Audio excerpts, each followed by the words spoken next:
views expressed on the following program are those of the host and not necessarily those of staff, management, or ownership. Arizona, this is Brother Mike back on the radio, hardcorechristianity.com. Hey, welcome to the program.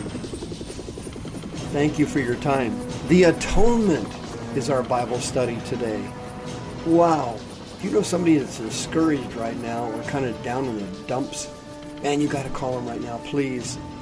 Tell them Brother Mike's on the radio, and this is a life-saving message today. It's a killer.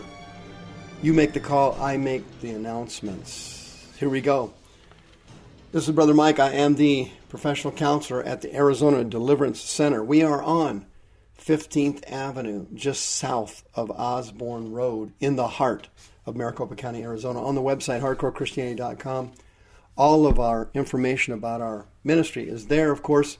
We have 2 services every week for now, 7 p.m. Thursdays and Fridays. I teach on Fridays for my radio listeners at 7 p.m. Thursday, we rotate our faith healers for our healing service, 7 o'clock every Thursday night. Thursday's on live stream. Friday night is broadcast on our free YouTube channel. Don't forget about our sponsor, West USA Realty. I asked them to give you a reduced commission. You're listening to the program and you call to sell your home. That sounds great. And they will give it to you. You'll get a reduced commission. Call the number on the front of the website. Hit the PayPal button again and send us another donation. Thank you so much. You've been sending me money since 2003. I do not take the money in as a salary. It all goes in the ministry. Now we're spending the money on renovating the new Arizona Deliverance Center. May God richly bless you. Thank you for your help. All the radio programs are always on the internet on soundcloud.com/hardcore-christianity. See you Friday night at 7 o'clock. The Atonement. Check this out.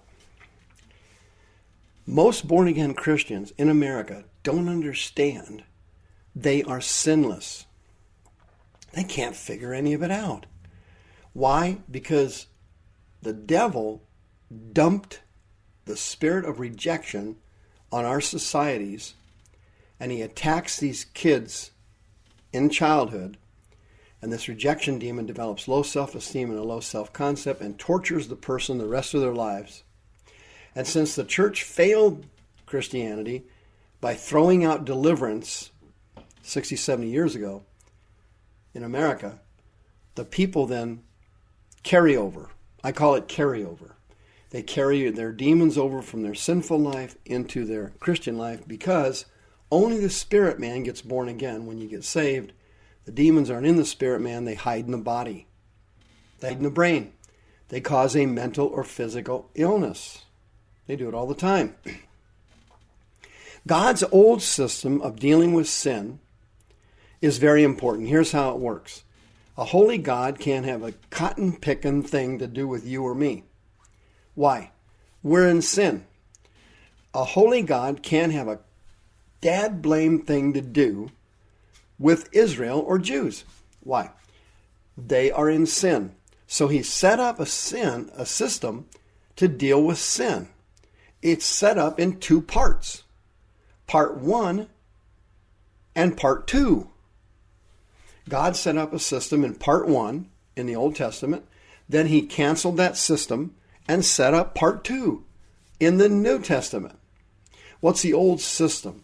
Well, check this out. Genesis chapter 6, Jehovah comes to Noah and he says this, quote, "Make an ark of gopher wood.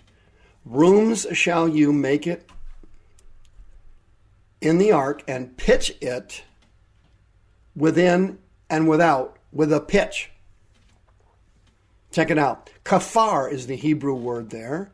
Kafar means a covering.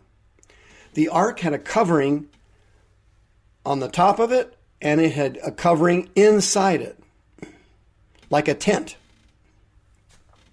The atonement in the Old Testament, under the old system, only covered your sin. It did not remove it. To remove it, the English word is called evisceration. In the new covenant, your sin is eviscerated, meaning it no longer exists. In the old covenant, excuse me, in the old covenant, it was only covered, kafar. That makes sense, doesn't it? Sure it does. And you know how that worked too, right? It was covered through animal sacrifices. And God predicted a new system was coming. Remember that? In Joshua chapter 2, the spies go into the land. They run into a whore there, her name, Rahab. She takes them in and saves their lives because she knows she's dead in the water. Yahweh, or Jehovah, the great Hebrew God, had already demonstrated that he was God and he was God alone. He blew the Egyptians out of the water. He split the waters of the Red Sea. He was wiping out one sinful society after the other, and everybody knew when the Jews showed up, you were done. This harlot, Rahab, knew it. So she hides them. Yeah. And they agree to save her and her entire family. And they left her a token. What was that token? A red rope. They left a red rope that they lowered the Jewish spies out the window. And they told her, have this red rope hanging out the window. And if you do that, who's ever in your house, we will not slaughter them. Well, that red rope there was a symbol of the new program that God implemented. He got rid of the old program, the Day of Atonement in the Old Testament, where Aaron would go into the inner court and then into the Holy of Holies. And he would go through a series of rituals and activities. And when he was done, if he did it perfectly, the presence of the Holy Ghost would come out of heaven itself, down through the atmosphere, and would go through the tabernacle and land right on the top of the Ark of the Covenant. When the people saw that, they saw they were forgiven for another year. Their sin was covered for another year. But, check this out, the sin wasn't gone. It's only covered. It's only covered. What happened later on? Oh, this is so good. You are a sinless person. Listen to me carefully. Under the old covenant, you couldn't become a sinless person because your sin was only covered. Now, it's eviscerated through what? The precious blood of Christ. Yes, the blood that Jesus shed doesn't just cover your sin. He removes it.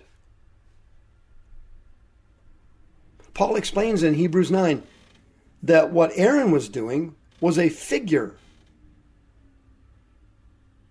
It was a figure. Parabole is the Greek word for figure there in Hebrews chapter 9, verse 9.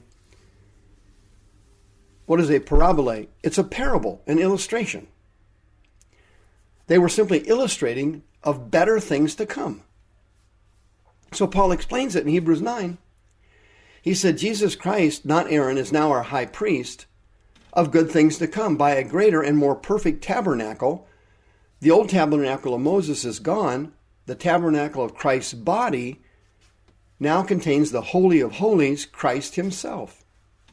Not made with hands, not a building, it says, and then neither by the blood of goats and bulls and calves, but by his own blood he entered once into the holy place, having obtained eternal redemption for us.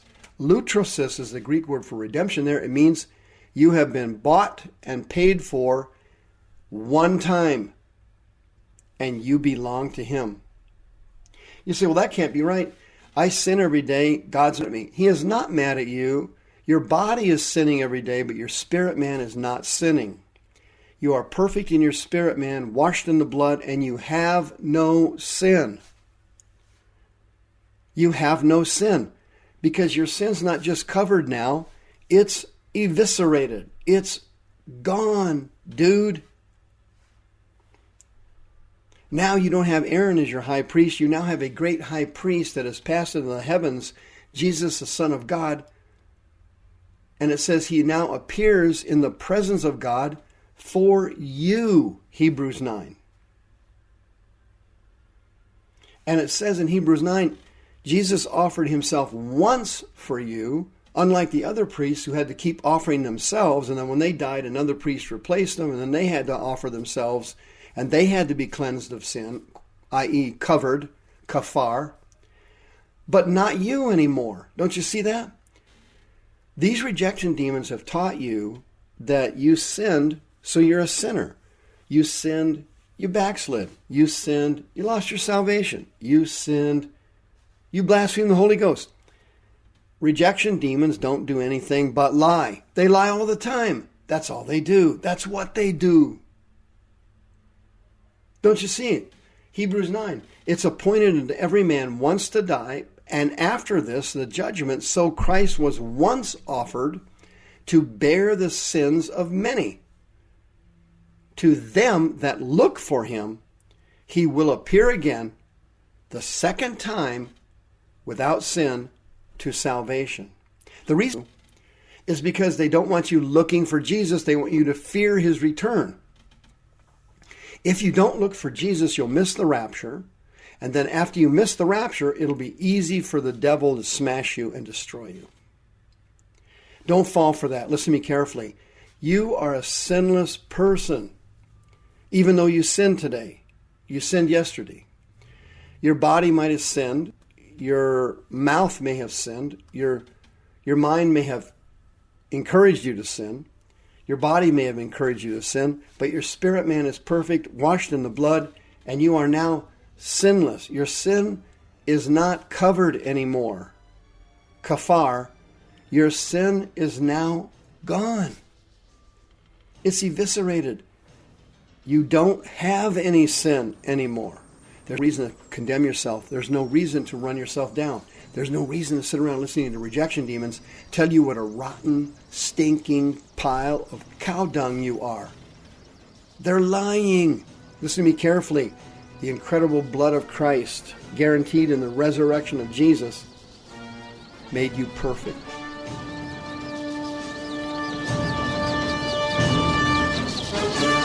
The views expressed on the preceding program are those of the host and not necessarily those of staff, management, or ownership. This program has been sponsored by Michael W. Smith.